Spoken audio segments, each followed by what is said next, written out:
Alors une question, Sarah, qu'on se pose tous. Oula, tu prends La tout question, grave. la question, La question. combien gagne un avocat? Quel est le salaire d'un avocat? Hello à tous, on se retrouve aujourd'hui dans une nouvelle vidéo pour parler du métier passionnant d'avocat. Car aujourd'hui, j'ai le plaisir de recevoir Sarah Kébir, qui est avocate à Lyon. Donc, avant d'en dire plus, Sarah, je te laisse te présenter.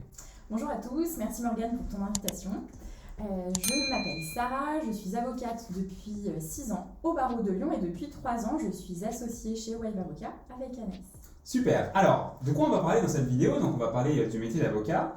On va voir ce qui t'a poussé à embrasser la profession d'avocat. On va également aborder la question de ton parcours pour en arriver là où tu es aujourd'hui. On va également parler de ton quotidien d'avocat. Qu'est-ce que tu fais concrètement tous les jours, toutes les semaines? On va également se poser la question de savoir si c'est un métier qui est dur psychologiquement. On verra également la fameuse question que tout le monde se pose, combien gagne un avocat? Et puis enfin, on parlera un petit peu des facettes un peu méconnues du métier d'avocat. Tu es prête? On y va? C'est parti. C'est parti, allons-y. Alors, première question que je souhaiterais poser, c'est pourquoi as-tu décidé de devenir avocate? Alors moi, ça fait très longtemps que je veux être avocate. Depuis le collège, j'avais une image pas forcément fidèle à ce qu'est la profession d'avocat, mais depuis bien le collège, je veux être avocate. Alors ce qui est un peu particulier, c'est qu'après, une fois entrée à la fac, j'ai voulu faire d'autres métiers que de devenir avocate. J'ai un peu tout envisagé, puisqu'il y a beaucoup de métiers en droit, et la fac de droit permet d'aller vers beaucoup de choses, mais je suis finalement revenue à l'avocature. Et parce que alors moi j'ai eu la même chose, c'est que c'est vrai que quand on est à la fac de droit, on veut faire un métier, puis quelques années après on veut faire un autre métier, bref on oscille vachement, je vais devenir notaire, avocat, bref je suis passé par tous les états, je pense que toi aussi tu as dû ressentir ce sentiment, parce qu'effectivement quand on est à la fac de droit il y a beaucoup de métiers. Alors qu'est-ce qui t'a motivé vraiment? Est-ce qu'il y a eu un élément déclencheur qui t'a motivé et qui t'a dit allez, je veux devenir avocat? Moi, ça a été de participer à des audiences, de voir concrètement comment ça se passait. Ouais. C'est vraiment d'avoir essayé d'envisager, et je pense qu'il faut le faire quand on se pose des questions, d'aller vraiment dans les juridictions, voir comment ça se passe, et essayer, et aujourd'hui c'est plus facile d'ailleurs, il y a beaucoup plus de contenu, essayer de voir vraiment quel est le quotidien de chaque métier. Ouais. Et moi, c'est en découvrant vraiment ce qu'était concrètement le métier d'avocat et ce qu'étaient les autres que, un petit peu par défaut, à ce moment-là, je me suis dit ce qui me correspond le mieux, c'est l'avocature. Ouais, carrément. Et d'ailleurs, par rapport à ça, le fait d'aller aux audiences, ma petite question c'est, en ce moment on est en période de Covid-19, est-ce que malgré tout on peut aller voir des audiences? C'est un peu moins recommandé. Quand les audiences sont publiques, les portes sont ouvertes, mais en ce moment, il vaut mieux éviter d'y aller. Okay. Il vaut mieux laisser la place et aux avocats et aux justiciables. Il y a des consignes pas forcément, enfin pas écrites, parce que les audiences par principe sont publiques, mais c'est le moment où il vaut peut-être mieux éviter et puis profiter du contenu que toi et les autres pouvaient diffuser pour justement pallier à ça. D'accord, très bien, super. Alors, donc par rapport à ton parcours, est-ce que tu avais un super niveau à la fac de droit?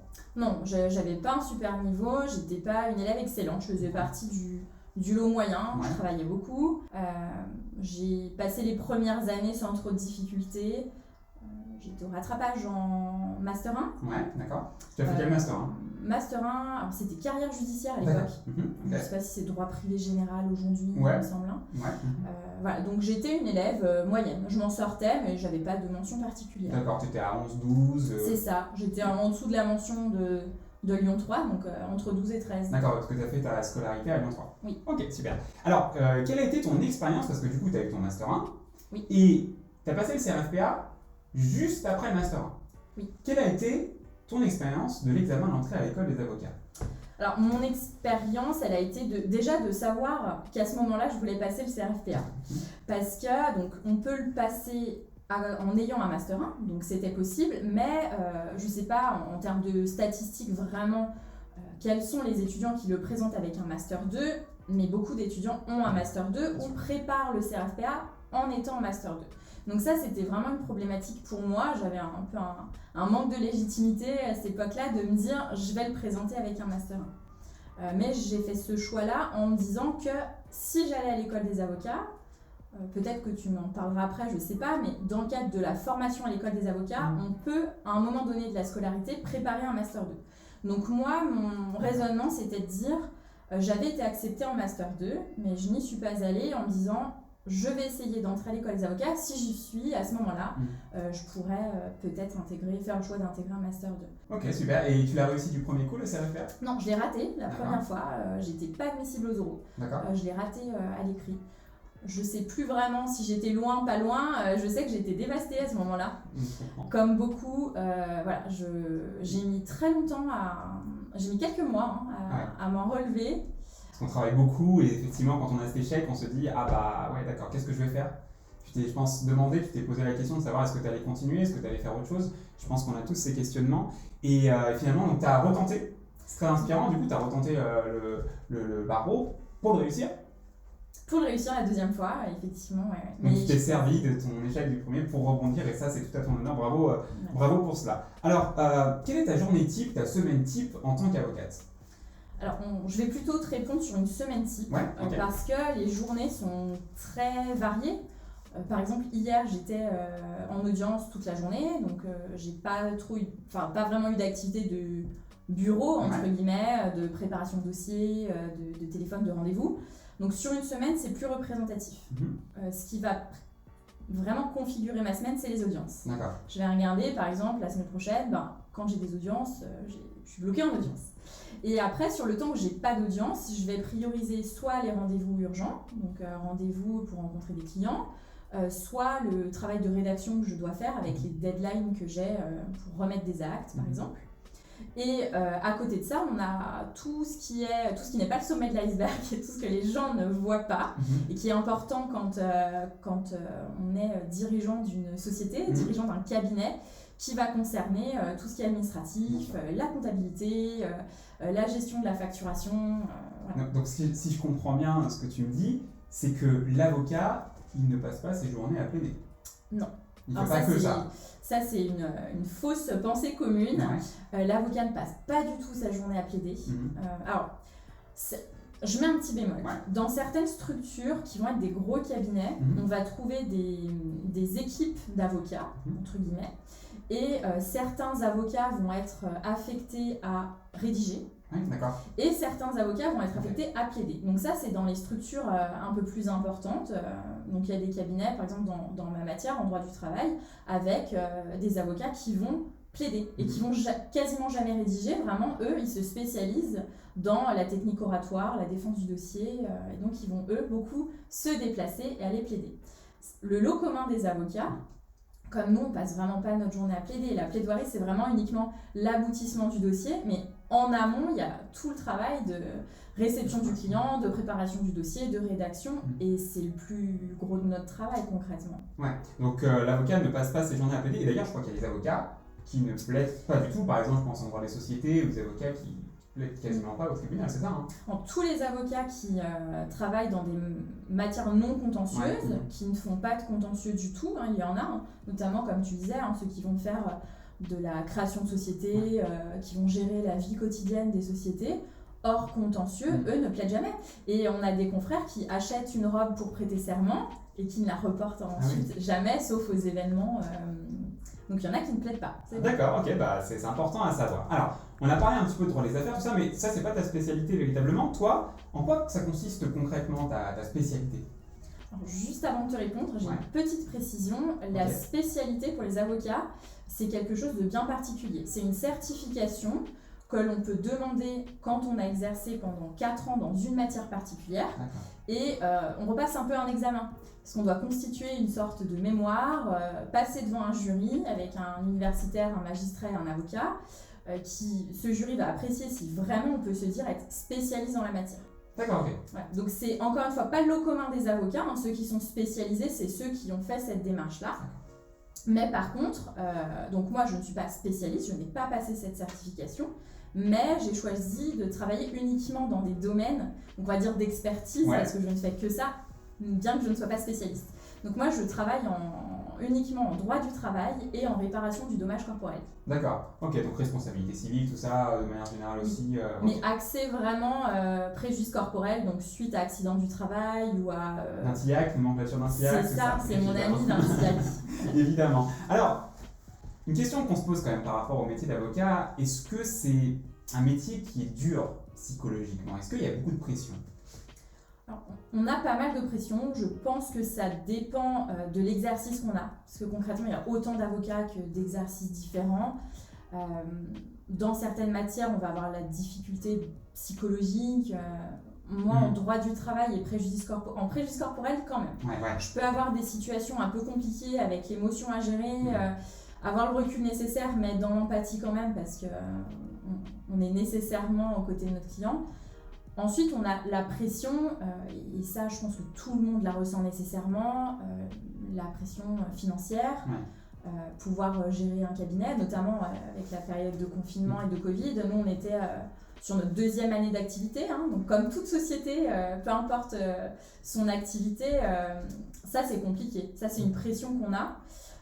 Et puis la pression du client, de vouloir le satisfaire dans des dossiers qui peuvent être conflictuels. On a plein de facettes de la pression sur nos épaules. Ça fait plaisir de découvrir un petit peu la réalité du métier, de voir concrètement comment ça se passe. Alors justement, un petit peu par rapport à ça, combien de temps tu travailles environ à peu près par semaine? C'est très difficile de te répondre parce que déjà ça varie vraiment beaucoup en fonction de l'activité. Et c'est difficile de te répondre parce que comme j'ai une activité libérale et que je suis entre guillemets chef de mon cabinet, j'ai pas vraiment de frontières, c'est pas complètement imperméable. Je vais pouvoir être à la maison mais répondre à un mail, donc j'ai pas du tout, je peux pas te dire je suis à telle heure au cabinet, à telle heure j'en sors, et d'ailleurs on fait quasiment que du télétravail et on a des outils de visio, etc. pour assurer nos rendez-vous, donc c'est très difficile de quantifier le temps. Je pense à minima, chaque avocat doit bien travailler 9 heures minimum par jour. Donc on est quoi, sur du 40 heures par semaine? On est sur du 40 heures par semaine, vraiment au minimum, sachant qu'après, tout à côté. Voilà, il est difficile de ne pas aller voir ses mails le week-end, de ne pas aller regarder ce qu'il en est pendant les vacances. Tu travailles le week-end? J'essaye de ne pas travailler le week-end. Ça, c'est résolution 2021 que tu peux essayer de m'aider à tenir.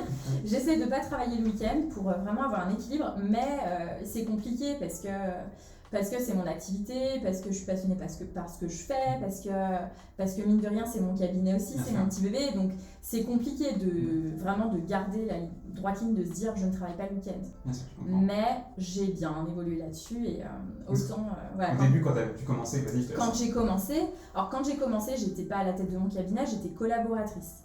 Donc la collaboration libérale, c'est de dire que tu as un contrat avec un cabinet, donc tu travailles pour ton cabinet, mais comme tu es libéral, à côté de ça, tu peux et tu dois, même c'est l'essence de notre profession, développer ta clientèle personnelle.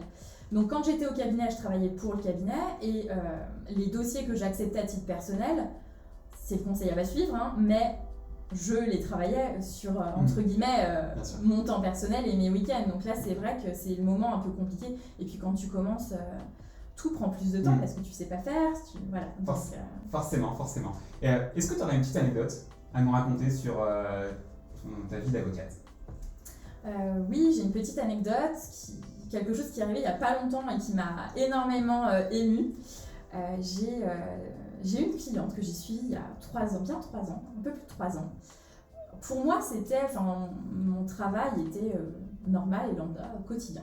Donc je l'ai suivie pour une difficulté en droit du travail, ça a abouti à une transaction, donc elle était très contente et puis on ne s'est pas spécialement donné de nouvelles après. C'est vrai que même si je suis proche de mes clients, malheureusement, quand les dossiers sont terminés, on ne peut pas rester proche de chacun de ses clients.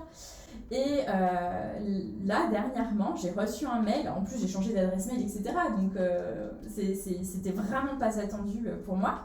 Et cette cliente m'a écrit pour me donner des nouvelles, alors pour me remercier. Donc elle avait dû le faire à l'époque, mais elle me remercie 3 ans après. Donc j'ai trouvé ça extraordinaire et elle m'a dit comment sa vie a évolué et elle m'a dit que j'avais pu participer à ce qu'elle reprenne sa vie en main et j'ai trouvé ça extrêmement touchant. Et ça c'est une anecdote que je vais garder tellement longtemps parce que... C'est de la fierté. C'est même pas de la fierté que j'ai ressentie à ce moment-là, c'était de me dire que outre le travail, pour moi, c'est bête, mais j'ai seulement fait mon travail. Il n'y avait pas lieu que ça ait des retentissements. Et je ne me suis pas rendu compte que 3 ans après, elle pourrait se souvenir de mon nom, faire l'effort d'essayer de me retrouver et de m'envoyer ce mail. Donc je lui ai proposé de l'appeler pour qu'on puisse échanger. Mais de pouvoir se dire que son travail plus que de juste faire sa mission, a pu servir à aider une personne dans des choix de vie, c'est extraordinaire. C'est vrai que c'est très gratifiant. Je pense que tu devais être très heureuse quand tu as reçu ce message, effectivement. Alors, une question, Sarah, qu'on se pose tous. Oula, tu prends la question, combien gagne un avocat? Quel est le salaire d'un avocat? Je crois que c'est la 3e fois dans cette vidéo que je dis qu'il est difficile de te répondre. Alors, pourquoi il est difficile de te répondre de façon très terre-à-terre? On a une fourchette, je pense, avec un gap incroyable. On va pouvoir avoir des avocats qui vont être rémunérés à une valeur inférieure à un SMIC tous les mois et des avocats qui vont extrêmement bien gagner leur vie. Comment ça se passe? De façon très pratique, quand on commence, il est vrai que on perçoit généralement on est collaborateur, on perçoit une rétrocession d'honoraires, et cette rétrocession d'honoraires, il y a un minimum défini pour chaque barreau. À Lyon, alors de mémoire, il n'y a pas si longtemps que ça en tout cas, il était à 2500 € ce minimum. Sauf que c'est 2500 € brut. Donc toi, quand tu es collaborateur, ton cabinet te paye ces 2500 € et avec ça, toi, tu dois d'abord payer tes charges. URSSAF et compagnie. Donc il t'en reste, on va dire, 50%. D'accord, ouais. Quand tu ramènes ça à ton niveau d'études, à ton temps de travail qui va être très important, à ton implication, au stress et à ce que tu donnes à ton métier, effectivement, on considère qu'on est mal payé. Bien sûr. Il faut voir les choses de façon positive, c'est généralement quand tu commences et les possibilités d'évolution, elles sont énormes. Parce que ça, c'est en général ce que te verse ton cabinet. Après, chaque avocat peut développer, peut aller trouver d'autres clients, peut facturer. Et donc, l'idée, c'est de pouvoir justement commencer au minimum, ou presque comme tout le monde le fait, et puis ensuite développer ça. Et là, il n'y a plus de plafond. Donc, si je résume un petit peu, ça veut dire qu'un jeune avocat qui vient de terminer le CAPA, tout ça, qui a le CAPA, il peut commencer au SMIC. Alors, il peut avoir, en tout cas, parce qu'on n'est vraiment pas sur du SMIC, parce que c'est pas du salaire, mais il peut avoir effectivement des revenus qui sont même moindres, parce que le SMIC, il est à 1500 et quelques euros brut, 2005 moins 50%. En revenu net que tu vas pouvoir dont tu vas pouvoir profiter tous les mois, on peut être effectivement en dessous du SMIC. D'accord, et après j'imagine que ça va dépendre un petit peu aussi des domaines d'activité. Ça dépend du cabinet qui t'emploie, si c'est un individuel ou si c'est ça peut être une grosse structure qui a elle-même des barèmes qui commencent bien plus haut. Et ça peut être aussi bien plus bas, parce que là je te parle de Lyon, mais dans certains barreaux, le minimum est à 900 €. Donc si tu sais que dans certains barreaux, le minimum est à 1000-1200 €, t'enlèves 50%, c'est ton net dans ta poche, mais ça suppose que c'est des barreaux dans lesquels tu peux plus facilement développer une activité. Et voilà, et c'est là où il faut se remonter les manches, et puis faire des choix. Moi, c'est ce qui m'a poussée à m'installer assez vite, en me disant... tout le temps que je donne au cabinet qui m'emploie, si je le mettais à mon profit, je profiterais plus. Mais c'est un risque parce que il faut prendre la décision, il faut se lancer. Et quand tu te lances et que tu es à ton compte, là, tu n'as plus de rémunération minimale. Il n'y a plus personne qui vient te payer, à part tes clients. Donc il faut prendre le risque de le faire. Mais il est vrai que la plupart des avocats commencent avec moins qu'un revenu net de SMIC. Et... et alors, possibilités d'évolution. Tu parlais justement de ton installation en tant qu'avocate. Maintenant, tu es à ton compte. Qu'est-ce qui a été le plus dur dans le cadre de cette installation, peut-être au niveau administratif ou je ne sais quoi? Est-ce qu'il y a un truc vraiment qui a été difficile? Alors moi, ce qui a été difficile, et c'est très personnel, parce que ça sera vraiment pas la même chose pour tout le monde, pour moi, ça a été la gestion de l'angoisse. Vraiment, la gestion de me dire, demain, je suis à mon compte, j'ai plus de filet. Donc si demain je facture pas, j'ai zéro revenu. Si je suis malade demain, j'ai un délai de carence de 30 jours, donc je ne peux pas être malade. Si j'arrête de travailler, si j'ai un accident, j'ai pas de filet. C'est un peu faux parce qu'on peut avoir des prévoyances, des choses comme ça. Mais voilà. Compléter à côté, quoi. Pour compléter, et il faut le faire quand tu t'installes parce que sinon c'est presque du suicide. Mais honnêtement, moi ça a été ça le plus compliqué. Et par rapport à ça, heureusement que j'avais une super associée qui m'a complété et qui a pu me rassurer. Et en réalité, je touche du bois, ça a fonctionné et voilà, c'était juste le saut dans le vide qui a été compliqué. La paperasse, c'est compliqué, voilà, mais il faut s'entourer correctement, avoir un bon comptable à ses côtés qui va gérer ça, savoir déléguer. Ça prend beaucoup de temps, mais c'est pas le plus complexe. Vraiment, pour moi, le plus dur, ça a été de pouvoir me dire, demain je suis toute seule et demain il faut que je trouve de la facturation. D'accord, ok. Alors, et dernière question Sarah, selon toi, quels sont les inconvénients du métier d'avocat? Pour moi, les inconvénients du métier, en tout cas ce que je ressens le plus, c'est le fait que la profession soit méconnue. D'accord.